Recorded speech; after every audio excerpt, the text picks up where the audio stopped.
Acts chapter 12. Now about the time Herod the king stretched forth his hands to vex certain of the church, he killed James, the brother of John, with the sword. And because he sought please the Jews, he proceeded further to take Peter also. Then were the days of unleavened bread. And when he had apprehended him, he put him in prison, and delivered him to the 4 quaternions of soldiers, to keep him, intending after Easter to bring him forth to the people. Peter therefore was kept in prison, but prayer was made without ceasing of the church unto God for him. And when Herod would have brought him forth, the same night Peter was sleeping between 2 soldiers, bound with 2 chains, and the keepers before the door kept the prison. And behold, the angel of the Lord came upon him, and a light shined in the prison. And he smote Peter on the side, and raised him up, saying, Arise up quickly. And his chains fell off from his hands. And the angel said unto him, Gird thyself, and bind on thy sandals. And so he did. And he saith unto him, Cast thy garment about thee, and follow me. And he went out and followed him, and wist not that it was true which was done by the angel, but thought he saw a vision.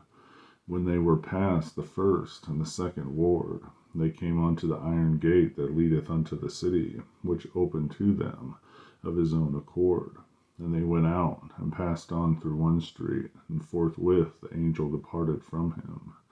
And when Peter was come to himself, he said, Now I know of a surety that the Lord hath sent his angel, and hath delivered me out of the hand of Herod, and from all the expectation of the people of the Jews. And when he had considered the thing, he came to the house of Mary, the mother of John, whose surname was Mark, where many were gathered together praying. And Peter knocked at the door of the gate. A damsel came to hearken, named Rhoda. And when she knew Peter's voice, she opened not the gate for gladness, but ran in, and told how Peter stood before the gate. And they said unto her, Thou art mad. But she constantly affirmed that it was even so. Then said they, It is his angel.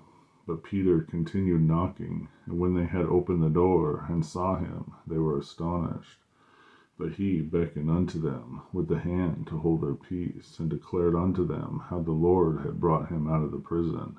And he said, Go show these things unto James and to the brethren. And he departed, and went into another place.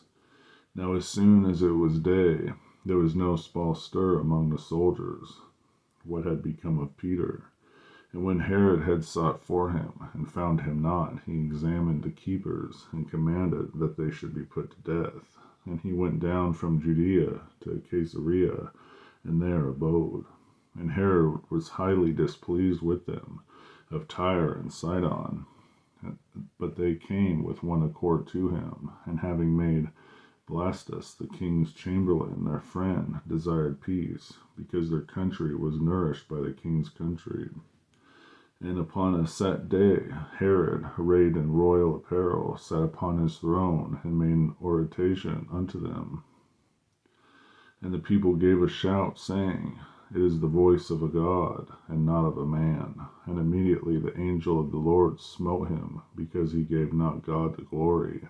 And he was eaten of worms, and gave up the ghost. But the word of God grew and multiplied.